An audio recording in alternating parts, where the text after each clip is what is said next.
வீட்டு மீன் குழம்பு வந்து கிட்டத்தட்ட சூப்பர் ஸ்டார் வீட்டு வரைக்கும் போயாச்சு. போனா நான் வச்ச குழம்பு வந்து மக்கள் சாப்பிட்டு அவ்வளவு தூரம் கொண்டு போயிட்டாங்க. அதுக்கு வைக்கிற மீன் குழம்புல ஒரு அன்பு பாசம் இதுதான், வேற ஒண்ணுமே கிடையாது. இப்ப எல்லாரும் சொல்ற மாதிரி நான் 2 நிமிஷம் செய்வேன், 5 நிமிஷம் செய்வேன், 10 நிமிஷம் சேர்த்தலாம் இல்ல. எங்க குழம்பு கம்பல்சரியா 45 நிமிஷம் மீன் குழம்பு வைக்கிறதுக்கு. ஆமா. ஓகே. அதே மாதிரி எங்களுக்கு எங்க குழம்புல ஸ்பெஷல்னா ஃபர்ஸ்ட் குவாலிட்டி புளி. எல்லா புளியும் போட்டு குழம்பு வச்சா குழம்பு டேஸ்ட் வராது.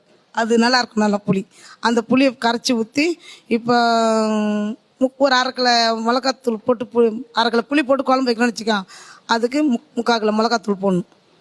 போட்டு கரைச்சி நல்லா கொதிக்க வச்சா குழம்பு மீன்லாம் ஆஞ்சி வச்சுக்கின்னு நல்லா கொதிக்க வச்சு அப்படியே வரும் ஒரு கலர், அப்படியே மாறும், அப்படியே மாறி சவச்சவச்சவச்சவன்னு வரும். இப்போ சொல்றாங்களே எல்லாரும், நான் அந்த குழம்புடைய வாசனை நீ ரோடு வரைக்கும் போற வரைக்கும் தூக்கும். காத்து எந்த பக்கம் அடிக்குதோ 1/2 கிலோமீட்டர் வரைக்கும் வாசனை வரும். சரி.